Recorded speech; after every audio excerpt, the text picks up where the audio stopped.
Yoo yaa jenne kabajamtoota hordoftootaa fi daawwattoota miidiyaa Nuubiyaa akkam jirtu qophii teennata qorqortii guyyaadhaa jalqabnee jirraati. Qophii tanaan keessummaa tokko isinii qabannee dhiyaannee jirraati. Keessummaa waliin qorqorru obbo Haayiluu Addunyaa baga nagaan dhufte. Baga nagaan nu eegdan. Egaa qophii teennadhaa jalqabnee jirraati. In qorqorraa dhimma yeroo irratti jechuudha. Har'a mee dhimma shanee qorqorraa jechuudha. Mee gaaffii duraa yoo itti ka'adhe gaafa Oromoon jechuudha keessattuu wayyaaneetti qabsa'ee kuffisee jiraati. Gaafa qeerroo Oromoon wayyaanee itti qabsaa'aa ture shaneen maarra turte? Galatooma akkuma beekamu gaa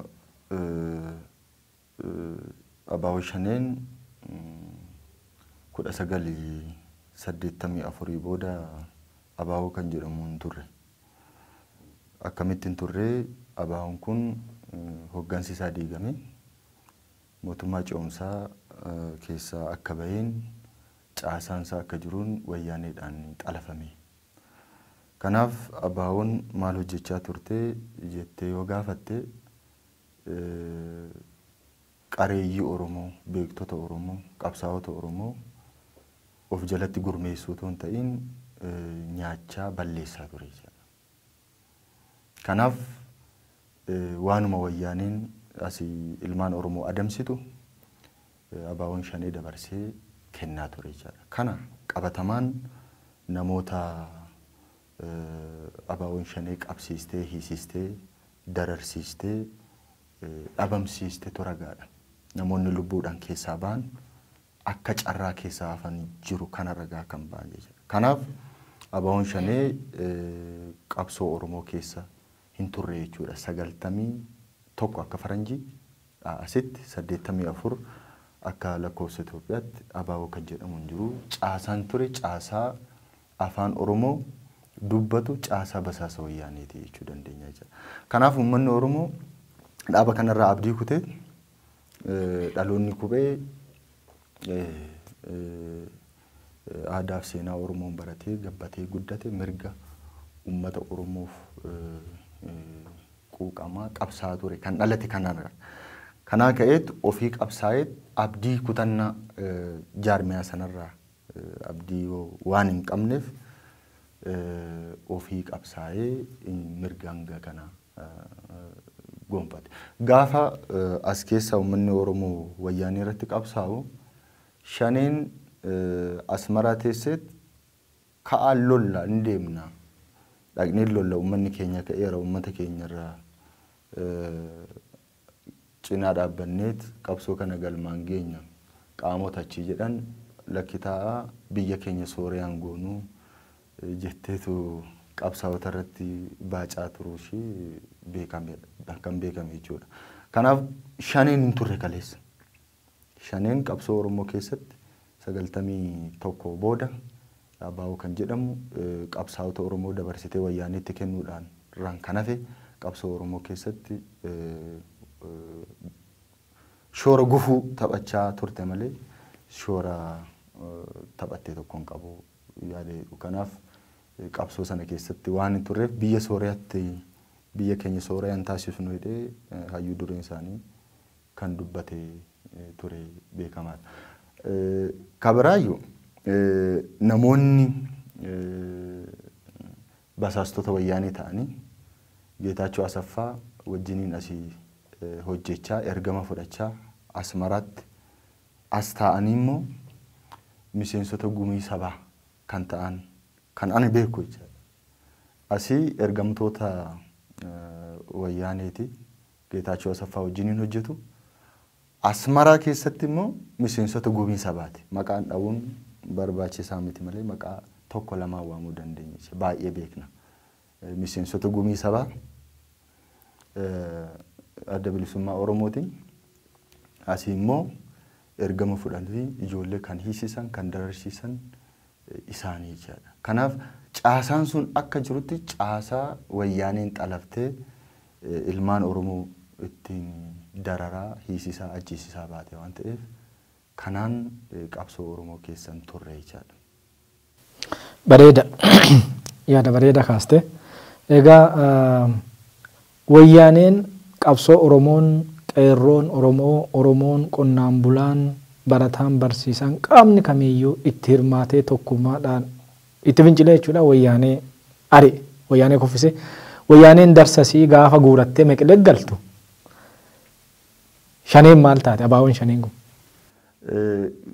yarri kun waliidhatu asuma Finfinneedha Asmaraatti miindaan kafalamaa ture kan kafalu Geetaachoo Asaffaati han kafalamuuf immoo ijoollee qeerroo jajjabduu qabanii dabarsanii hiisisuudhaan kan kafalamaa ture jechuudha. Caasaan kun kana warra lolla jedhu warra uummata cinaa dhaabbanne jedhu hunda han hiisisan artistoota dabalatee waliin beektaa waa'ee Girmaa Xurunaa miseensa gumii sabaa abaawoo shaniiti achi keessatti kana walitti aangoonsa gumii sabaa qofaatu hin ta'in hojii raawwachiisuudhaan saarii keessatti keessa beekannoodhaan beekamaa jira. Asii wayyaanee hojiin hin hojjeta ilmaan Oromoo dabarsee kenna hin hiisisa achi immoo miseensa gumii sabaati jechuudha. Kana shira wayyaanee abaawoon shanii wayyaanee wajjiniin ta'aa dabarseeti. Kana kan kaleessa argaa turre barattoota dabarsee kan kennu kan hiisisaa ture kan ajjeesisaa ture kan dhabamsiisaa ture kan hunda karaa Girmaa Xurunaan an hojjeta. Gaafa abaawoon shanii Asmaraa gara Finfinnee dhufe gaaffiin jalqabaa isaan gaafatan mootummaa naannoo Oromiyaa fi mootummaa jijjiiramaa gaafatan Girmaa Xurunee haala dulee tokko malee nuu baasaadha. Isaan jedhanii gaafachaa turan jechaadha. Kanaaf caasaan basaasaa kuni an ijoollee keenya dhabamsiisaa ture han ajjeesisaa ture malee qabsoo Oromoo kana keessatti gufachiisuudhaan taphachaa ture. Gaafa qabsoon uummata Oromoo sadarkaa olaanaarra gahee wayyaanee hudhee qabe aqnee dhukaasnaa uummanni keenya dhumaa jira uummata keenya cinaa hiriirra warra jedhanii dhugummaatti qabsoo kana Oromoo galmaan geenya jedhanii hiriiran goonfanii bahan gaaffii akkasii kaasaa turan. Haa ta'u biyya keenya Sooriyaatti hin daballu. Kana ejjennoo abaawoon shanii hooggantoonni abaawoon shanii namoota lolla jedhanii deebisaa turan jechaadha. Gaafa dhufee immoo uummanni Oromoo wayyaanee ofirraa fonqolchee qaamni jijjiiramaa aangootti dhufe immoo bosona seenee jira. Kanaaf waan wayyaaneen hojjetu waan wayyaanee dadhabsiisu hojjetu. Gaafa waan wayyaanee dadhabsiisu biyya keenya Sooriyaan taasisnu kanaafuu amma dhukaasuun barbaachisu. Gaafa sana uummanni Oromoo wayyaanee kokkeetti qabee ture jechaadha. Gaafa uummanni Oromoo wayyaanee ari'ee balleessu immoo inni immoo wayyaanee wajjiniin ta'ee dargaggoota malammalanii gara bosonaatti galchuudhaaf wayyaanee deebisanii dhaabuudhaaf immoo gaafa Oromoon injifateetti immoo bosona seena. Gaafa Oromoon bosona seenuu barbaachisu dhukaasuu barbaachisu dhukaasuun biyya Sooriyaatti jijjiiraa waan ta'eef gaafa Oromoon dhukaasa hin barbaanne immoo burjaajii uumuudhaaf bosona seenanii injifannoo uummanni Oromoo argate burjaajessuudhaaf bacancarsiisuudhaaf kan deemaa turan. Kanaaf caasaan security wayyaanee caasaa abaawoo shanii qabate wal faana hojjechaa kan ture kan ragaadhaan kan beekamu kan achitti taa'ee miindaan kafalamuuf otoo hin ta'in kan gumii sabaa fi gumii shanii ta'ee as keessaa hojjetus immoo qabatamaan beekna jechaadha. Kana Girmaa Xuruneen kaasuun gahaadha isaa olittis namoonni Geetaachoo Asaffaa wajjin hojjetanii miseensota ta'an immoo baay'ee beekna waan ta'eef ammatti baay'ee maqaa dha'uunis baay'ee barbaachisaa waan ta'eef. Dhugaadha. Dhimma Girmaa Xurunaa kana duratti anis biyya alaa taa'ee yeroo oduu hojjedhu gara Finfinnee kana bilbilee odeeffannoo argadheeni nama iddirii walitti qabamee akka iddirii ta'ee dhufee alaabaa adda bilisummaa Oromoo facaasee kaameraadhaan namoota waraaban nama tikaa yaame Oromoota kutaa booleeti jechuudha. Kutaa boolee warra taa'anii warri kaameraa kana laalan ragaa ta'an jechuudha. Oromoonni gaafa san argaa turan namni oduu sana bilbilee biyya alaarraa gaafate ana ka hojjate ana kutaa bulchiinsa booleetti Oromoota walitti dachanii iddirii taa'anii Girmaan Xuruunaa dhufe alaabaa adda bilisummaa Oromoo facaasee yeruma inni alaabaa facaasu alaa warri kaameraa waraabu warri tikaa Oromoota san kaameraa san akka waan qabatamaatti qabee jechuudha. Ragaan kulleen Oromoonni argaa jiran tun ragaa jechuudha. Tabira ammallee gaafa waraanni ABO shanee kun Asmaraarraa gara Tigraayitiin galan Abboo Sibaati alaabaa adda bilisummaa Oromoo qabatee simate jechuudha Meqeletti. Kulleen ragaa sooshaal miidiyaa fi uummanni beeku jechuudha. Ammoo asumaan tana waan itti dareefi malee itti dabaleefi malee mee walitti dhufeenyi ABO shaneetii fi TPLF erga TPLF yookiin wayyaaneen darsa guurattee Meqelee galtee fi adda citeera moo walumaa jira fakkaata?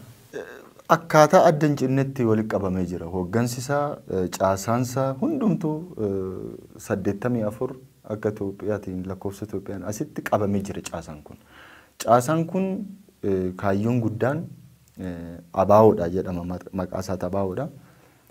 Gaafa sochiin uummanni Oromoo keessaa fincilu waanuma ABO'n shanee quunnamtii hin qabne Asmaraa taaseet anatu duuba jira jetti.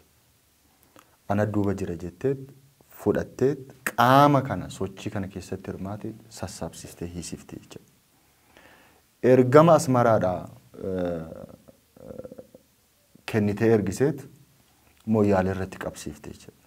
Achiin bobbaafti asitti bobbaasuushii asii himti dursitee himti namni sun achuma irratti qabama jechuudha.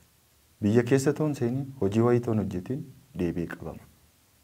Kun qabsoo farrummaadhaan ishiin gaggeessaa turte. Kaan warra achi keessa teenyeen qabsoofna loluudhaaf dhufne warra jedhu immoo sololoo keessatti amma ishiin ajjeefte lakkoofsi isaa garan qabu. Ajjeeftee kaatee iskoolaarshiippii argatee Awustiraaliyaa deeme jetti. Iskoolaarshiippii argatee Kaanaadaa deeme jetti. Warra gaaffii qabsoo kana finiinsineet uummata kakaafnee dammaqsiifnee qabsoo bilisummaa galmaan geenye jedhamu hunda dhabamsiifne. Kun hariiroon sun itti fufee jira jechuudha. Amma gaafa uummanni Oromoo abdii ABO kan jedhamu tokkoffaa adda adda ciccittee warri keessaa mataa qaban uummataaf yaaduu danda'an dhabamsiifte. Kan dhabamsiiftu immoo security wayyaanee wajjiniin taatee dhabamsiifte jechuudha. Kan dhabamsiiftu caasaa tikaa wayyaanee wajjiniin taatee kan dhabamsiifte.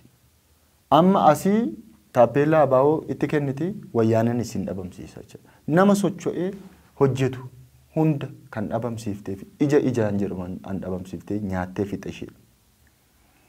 Kana keessa darbiteet gosummaan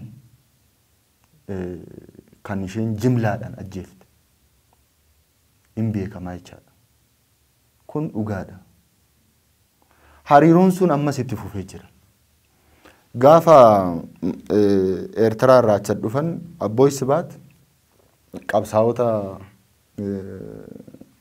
fakkaatee qabsaa'otuma ABO fakkaatee alaabaa kanaan dura ilmaan Oromootiin taappeellaatti rukutee dararaa ajjeesisaa ture qabateet isaan simatee waliin qabsoofna jedhee ergamatti kennee jira. Sana qofa miti. Hooggantoonni isaaniis immoo komunikeet wal godhu. Maqaleetti marmaaree maqalee taa'ee dhaqee hoteelli naa qabameera hojjaan wajjiniin dubbadheen dhufe maaltu dhufa jedhee miidiyaatti gadi ba'ee dubbataa ture aan isaan dhaqanii ajandaatti kennanii jechaadha.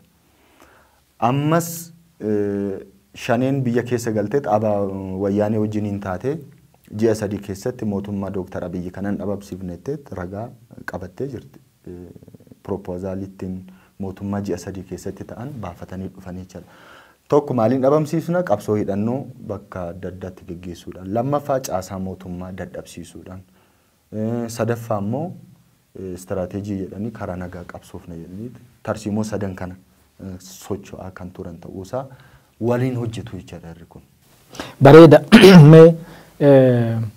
OBN dhiyeenya kana dookumentarii farrummaa ABO shanii irratti hojjetee jiraati. Mee dookumentarii OBN hojjetee uummata biraan ga'e kan akkamiin ilaaltaatti? Maaltu sitti dhaga'ame? Dhugaan dookumentarii sanarraa mul'atu waan shaneen uummata Oromoo irratti hojjette muraasa dhiyeesse jechuudha. Maaliif yoo jette shaneen guyyaa biyya kana seente kaasee yakka suukkanneessa hammana himuun hin danda'amne namarratti raawwachaa turte jechuudha. Keessumaa Wallaggaa afranirra fi gara Gujii irratti yakkoonni suukkanneessoo ta'an kan himuudhaaf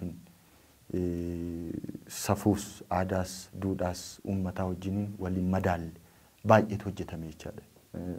Kanaaf dookumentariin sun humna waan muraasa qofa. Kana kan godhaniif uummata caasaa mootummaa akkuma istiraatejii isaanii baafatanii deeman sana keessaa argama. Humna kana leenjisu, humna kana jala qaama dhaabate hunda hin balleessu, karaa nagaa qabsoofna jedhu caasaa mootummaa keessa immoo infiltireet godhanii seenuu jechaadha. Tarsiimoo kanaan kan isaan deeman ta'uudha. Humni leenji'e sun humna duudhaa Oromoo hin beekne, safuu Oromoo hin beekne, aadaa Oromoo hin beekne ta'uudhaan alatti iyyuu dararaa wayyaaneen uummata Oromoo irraan hin geenye ga'ee jechaadha. Gudeedu, dhiira gudeedu, abbaa fi ilmaan kaayee haadha gudeedu, abbaa fi haadha teessisanii intala gudeedu waan safuu Oromoo keessa hin jirre dubbatamuu hin dandeenye kana kanaan isaa raawwataa turan. Nama lakkoofsa 8 quxurii hina jedhanii akkan taanetti hidhu hidhanii immoo laastikii irratti gadi coccobsu nama fayyaa fannisu achirratti tortorsanii waan suukkanneessaa dhala namaa irratti nama ta'ee sadarkaa sanatti namni yaadu nama ta'e waan dhala namaa irratti hin hojjetamne yakkoota akkasii kana isaan hojjetan jechuudha. Kanaaf uummanni akka uummataatti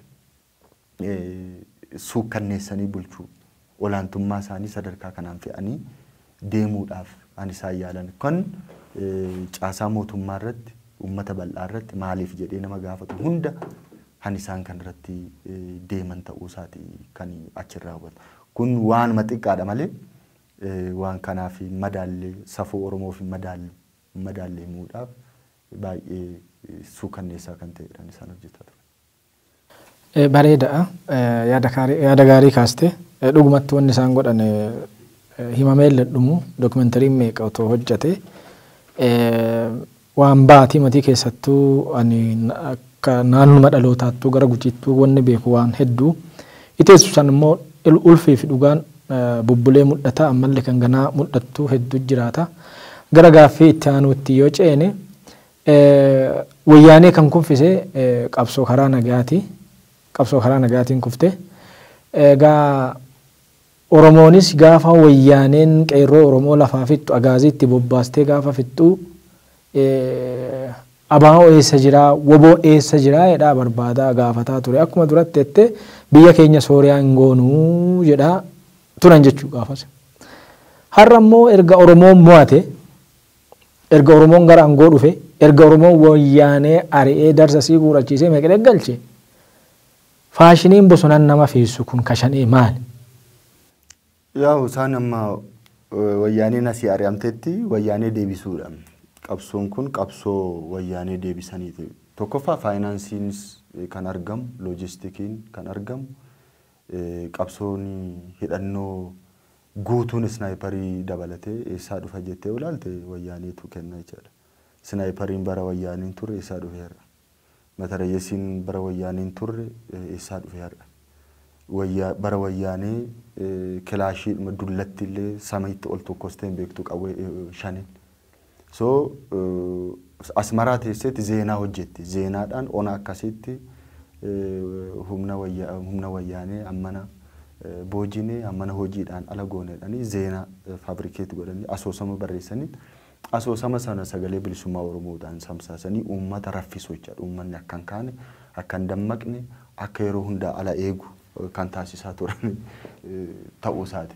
amma uummanni Oromoo isaanirraa abdii kutateet booda silaalee ani isaan nama dhabamsiisan nama hiisisan iccitiin fuudhanii dabarsanii diinaa kennan qabsaa'ota meeqa ajjeesisan erga hubatee booda uummanni karaa isaa qabsoo mataa isaa geggeeffatee wayyaanee erga ofirraa darbeen asitti wayyaanee waliin ta'aniit injifannoo uummata Oromoo bacancarsiisuudhaaf deemaa ture jechaadha. Kana qabsoo maateeriyaalii kan hidhannu kan uffataa hanyaata isaan achi argatan cinaatti namuma isaaniiyyuu kan afaan Oromoo hin dandeenye kan naannoo Tigraayitti leenji'ee dhufe immoo Wallagga keessatti qabamaa jira jechaadha. Kan afaan Oromoo hin dubbanne garuu adda bilisummaa Oromoo keessatti jedhamee abaaboo shanee keessatti kan qabamee jira jechaadha. Kun maateeriyaalii kennaniin cinatti humna namaa seereersisaa jiru jechaadha. Yakkoota suukkanneessaa kan akka hundi isaanii namni isaan irratti hojjetu isaan jala hin deebinetti saayikooloojikaalii fiirii uumuudhaan sodaa guddaa uumuudhaan uummata of jala hiriirsuudhaaf ani ishee yaadde ture jechaadha. Kana wayyaanee baraaruudhaaf maddi faayinaansii wayyaaneedha, maddi maateeriyaalii wayyaaneedha. Humna namaa dabalatees wayyaaneen kan hojjechaa turtee fi Maqalee fi caasaan basaasaa wayyaanii hooggantoota olaanoo shanii wajjiniin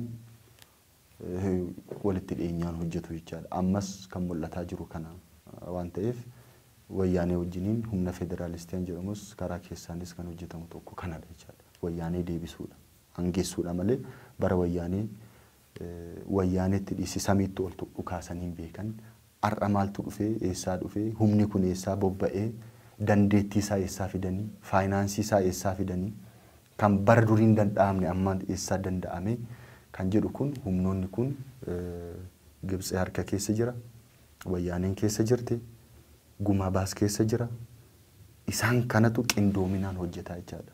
Warruma kaleessa shaneen dhabamtu malee qabsoon Oromoo galman ga'u jedhetu har'a ani shaneedha jedhee wal faana hiriiree jira jechaadha. Waan shaneen asitti yakka suukkanneessaa shaniin hojjettu OMN hin hojjetu hin dubbatu oduu isaan hin gabaasu waa'ee yakka suukkanneessaa uummata Oromoo shaniin geessu tokko hin gabaasu jechaadha. Gaafa yakkamaa mootummaan qabee seeratti dhiyeessu yookaan immoo qaama hidhate kanarratti tarkaanfii fudhatu OMN as ka'eetu qaamni nagaa ajjeefame mootummaadhaan jedheetu shifaanii kenna jechaadha. Kanaaf wal faana hojjetu. Galmi isaanii inni guddaa injifannoo kana bacancarsiisuudha. Gumaa baasiin isaa ta'u, shanee isaa ta'u, OMN isaa ta'u, wayyaaneen isaa ta'u, Gibxi isaa ta'u warri kun hundumtu mootummaa amma jiru kana dadhabsiisuu kan jedhu irratti walaagaa. Ajandaan uumu inni kun seenaa biraa hojjetaa fi jechaadha. Gaafa mootummaan tarkaanfii fudhatu humni addaa uummata hiraarsee jedhetu asii humna addaa maqaa balleessa jechaadha. Kanaaf walitti hidhatanii jiru jechaadha. Maddi faayinaansii isaa Gibxi wayyaaneen chaanaal gooteet warra kanatti ergite waan ta'eef sadarkaa kanatti wal dubbisanii hojjechaa jiru. Tole mee gara gaaffii dhumaatti dhufnee jirraati. Dhugaadha.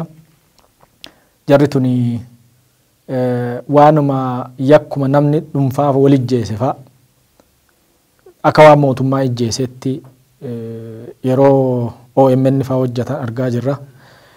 Namni ga'ee mootummaa nama yakka hojjetee seeraa dhiyeessuu seera kabachiisuudha dhugaadha. Ammoo biyya kamtuu namni yakka hojjetaa walillee ijjeesuu danda'a. Ammoo mootummaa miti kan ergate. Kan machee hallayyaa seenillee mootummaa miti kan dhaqinaa dhugi hallayyaa naa seenii jedheen.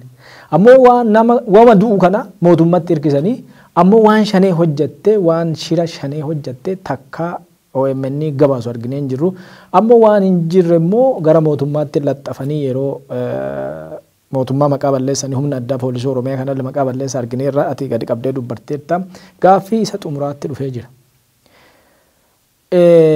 Jarri shiftaa shanee kulleen warri gumaa baase kulleen uummatuma Oromoo injifannoo argatee bilisoome kana gara garbummaatti raranii yaadaan jechuun imagination yaadaan gara garbummaatti raranii ofii deebisanii aangootti hin qabachuu ofii aangoon qabanne beektaa uummata kana deebisanii qabsoo deebisanii uummatuma bilisoome kana garboomsanii yaadaan qabsoon naqanii girrisiisanii deebisanii aangoo qabachuu fi yaaliin yaadaa ifaajjii yaadaa jira kabu'aan qanne jechuudha.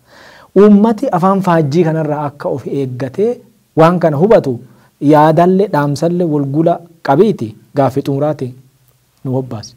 Hayyee akkuma tikaaste jijjiirama kana keessatti uummanni eenyutu eenyu kan jiru kan hubate eenyutu eenyu mootummaanis dirree dimokiraasiiti dirree yaadaa wal falmanii dirree qabsoo faashinii qabsoon siyaasa geggeessinu ton ta'in sammuudhaan geggeessinu yaada jedhu kanatti jijjiiramni dhufe kana keessatti yaadni hin jiru akkuma beekamu hongee yaadaa qaba shaneen yaada hin qabu yaada waan hin qabneef quucaree hafe guma baasis mormuu malee seenaa isaa keessatti mormuu malee yaada maddisiisee hin beeku mormuun immoo waanuma salphaadha jechaadha waanuma salphaadha waan nam tokko maddisiise teessee mormuu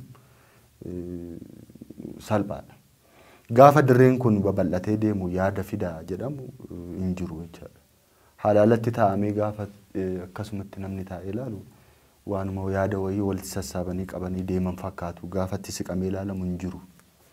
Dan uummanni hubalee uummata kana waan hubateef jalaa yaa'e. Dan qabsoo karaa nagaatiin yaada maddisiisanii poolisii baasanii of ijaaranii deemuu akka hin danda'amne dhibbatti hubatan. Kanaaf maal godhu yoo danda'ame ishee qabsoo karaa nagaa fi hidhannoo kana waliin makanii burjaajii uumanii sappoortii wayyaanee fi humna alaa Gibs irraa argatanii burjaajii uumanii aangootti karaa qaxxaamuraa dhufuudhaan malee karaa nagaa qabsaa'uu hin danda'u. Kanaaf irra deddeebi'anii mootummaa ce'umsaa filannoonis yoo dhufe mootummaa ce'umsaa abjuudhaanis mootummaa ce'umsaa jedhuudhaan kanaaf abdii tarsiimoo gurmeessanii yaada gurmeessanii tarsiimoo baasanii of ijaaranii deemuu hin qaban. Kanaaf wanti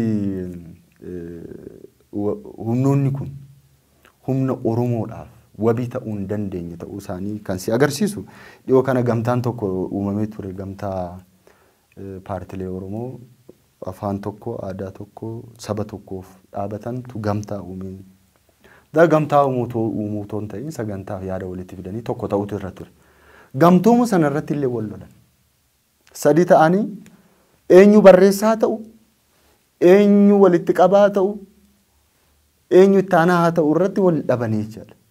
Waraqataa dhuma irratti eenyutu eessatti argamu dorgomuun immoo waan biraadha bara. Dorgomanii immoo waan biraadha. Waraqatuma irratti eenyutu hammamiin haa dorgomu waan jedhu sana irratti wal dhabanii jira. Namoota akkasii kana warri oofaa jiru jechuudha. Kanaaf walii galanii yaada irratti walii galuu wal sassaabuu kan jedhamu hin jiru aadaan akkasii. Hin jiru. Burjaajiidhuman akkasumatti deemu malee duumessuma kana keessa deemu malee galma wayii mul'ata wayii galmaan geenya kan jedhu tokko yaadan qabanii jira. Kanaaf yeroo hundumaa mootummaa ce'umsaa jedhanii qaama keessaaf alaa waliin gurmaanii mootummaa kana dadhabsiisna abjuu jedhurraan kanaaf kan abdii akkasii hin qaban. Kanaaf jeequmsa uumuudha maqaa balleessuudha. Ammas qabsoon kee hatameera jedhanii saayikooloojii akkasii lallabuurraan kanaaf yookaan instituushinii jaarmiyaa wabii Oromoo ta'e akka humna addaa Oromiyaa qeerroo kaleessa dhagaa darbatte wayyaanee maqaleetti galchite har'a immoo mootummaan qawweetti hidhe sana qawwee irraa hiikuudha Oromoo wabii malee dhabsiisuudha deemuurraan kanaaf humna akkasii waa yaada maddisiisee waa ijaaree waa walitti fidee abdii akkasiin hin qaban waan ta'eef burjaajii uumuudhaaf waanuma xiqqaa guddaa kana poolitisaayii godhanii karaa miidiyaa immoo baasanii dubbachuu soba propaageet kan godhu immoo OMN jechaadha sagalee ta'a asii yakka shaneen hojjettu hin haguuga gaafa mootummaan dhaqee tarkaanfii shanee irratti fudhatee nagaaf tasgabbii eegsisu immoo nama nagaa ajjeesanidha. Yoo namni dhuunfaa wal loles mootummaata ajjeese jedhu. Kun hundumtuu amantaa uummanni mootummaa irraa qabu dhabamsiisuudhaaf kan godhan deeman malee qabatamaatti ijoolleen kun qeerroo kaleessa dhagaa darbataa turte Kanarra mootummaan qawwee itti dhee nagaaf tasgabbii uummata isaanii akka eegan taasise malee diinoomsuu akkaataa isaan itti diinoomsanii saayikooloojii ijoollee kana miidhanii amantaa uummanni humna kanarraa fi poolisii Oromiyaa irraa qabu balleessuudhaaf kan isaan deeman ta'uudhaa fi tokkummaa Oromoofis balaadha warri kun. Akkaataa isaan itti yaadan akkaataan isaan itti deemaa jiran tokkummaa Oromootiifuu balaadha waan ta'eef kana uummanni Oromoos gocha isaa laalaa jira. Kanarraas akka of eeguu fi waan qabe cimfatee waan hir'ina qabu hin jiru jechaa miti. Garuu waan qabu qabateet waan hir'atees immoo itti guutaa of cimsaa of ijaaraa deema malee meentaaliitiidhuma qabsoo kaleessaatti deebisuudhaaf waan godhamaa jiru kanarra of eegees gaariidhaan jedhama. Tole keessumicha kennaa qophii teenya tanumaan raawwannee yeroo biraa guyyaa biraa qophii biraallee qorqoruu fi nu siyaamne akka nu deebitu abdii qabnaati keessumaa keenya irraa teetee waan nu qorqorteef guddaas galateeffannaa horii bulii deeman. Ayyee galatoomaa sinillee. Kabajamtoota daawwattootaa fi hordoftoota teennaa qophii teenya qorqortii guyyaa hadhaa tanumaan hobbaanye yeroo biraa qophii biraatiin walitti deebina higa santuu aaga badhaadharra nu tura deebana.